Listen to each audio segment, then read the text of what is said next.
ఆంధ్ర తెలంగాణలో తక్కువ ఫీజులతో high quality results ఇస్తున్న ఏకైక సంస్థ తిరుమల్ ఐఏఎస్ ఇన్స్టిట్యూట్. ఇన్స్టా పరిచయం ప్రేమగా మారింది. ఆ ప్రేమ కాస్త ఒకరినొకరు చూసుకోలేనంత బంధంగా తయారైంది.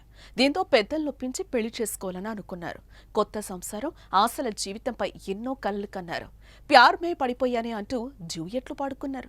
కానీ అబ్బాయి వయసు అమ్మాయి కంటే 2 ఏళ్లు తక్కువ. ఇదే వారికి పెద్ద సమస్యగా మారింది. ఇదే విషయం ఇంట్లో చెప్తే పెళ్లి ఒప్పుకుంటారో లేదోననే భయంతో ఆ ప్రేమ జంట తీసుకున్న నిర్ణయం 2 కుటుంబాల్లో విషాదాన్ని నింపింది.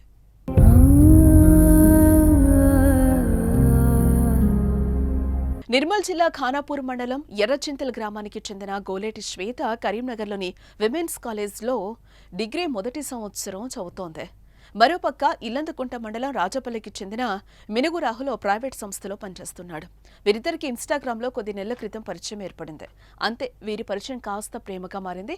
దీంతో వారి ప్రేమ విషయం ఇంట్లో చెప్పి వివాహం చేసుకోవాలని అనుకున్నారు. అయితే రాహుల్ శ్వేత కంటే చిన్నోడు. దీంతో పెద్దలు తమ ప్రేమను అంగీకరించారనే భయం వారిలో మొదలైంది. దీంతో కొన్ని రోజుల పాటు వారి ప్రేమను పెద్దలకు చెప్పే విషయం వాయిదా వేశారు.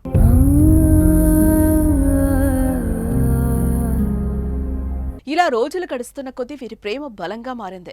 బతికితే ఇద్దరం కలిసి బతుకుతాం, లేదంటే ఇద్దరం కలిసే చనిపోదామని డిసైడ్ చేసుకున్నారు. మరోపక్క వారి ప్రేమను పెద్దలకు చెప్పేందుకు ధైర్యం చేయలేదు. ఇలా కొన్ని రోజుల పాటు వారిలో వారే మదన పడ్డారు.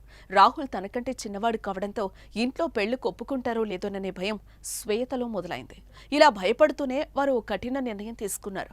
ఇద్దరు కలిసి చనిపోవాలని ఫిక్స్ అయ్యారు. దీంతో శ్వేత రాహుల్తో కలిసి జంబికుంట మండలం బిజిగిరి షరీఫ్ వెళ్లారు. అక్కడ కొంతసేపు ఆలోచించి ఏ నిర్ణయానికి వచ్చారో తెలియదు కానీ వెంటనే జమ్మికుంట మండలం Bijigiri Sharif railway station Papayyapalle gate వద్దకు చేరుకున్నారు. అక్కడ రాత్రి సమయంలో ఇద్దరు గూడ్స్ రైలు కింద పడి ఆత్మహత్యకు పాల్పడ్డారు. గమనించిన లోకో పైలట్ రైల్వే పోలీసులకు సమాచారం అందించారు. అక్కడికి చేరుకున్న రైల్వే పోలీసులు మృతదేహాలను పోస్టుమార్టం నిమిత్తం ఆసుపత్రికి తరలించారు. దీనిపై కేసు నమోదు చేసుకుని దర్యాప్తు చేస్తున్నట్లుగా పోలీసులు పేర్కొన్నారు. ప్రేమ వ్యవహారమే వీరి ఆత్మహత్యకు కారణమని రైల్వే పోలీసులు తెలిపారు.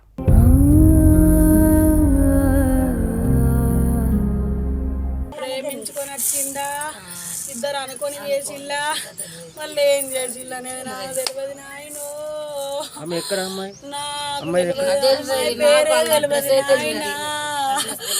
నా కొడుకు అక్కడ ఉంటాడు నాయనో.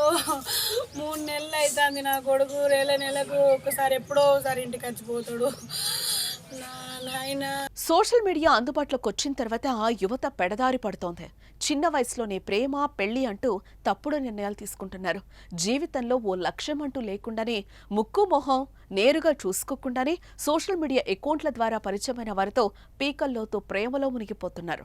వయసుతో సంబంధం లేకుండా కేవలం ఆకర్షణతో దగ్గరవుతూ కన్నవారికి, కుటుంబ సభ్యులకు తలవంపులు తెస్తున్నారు.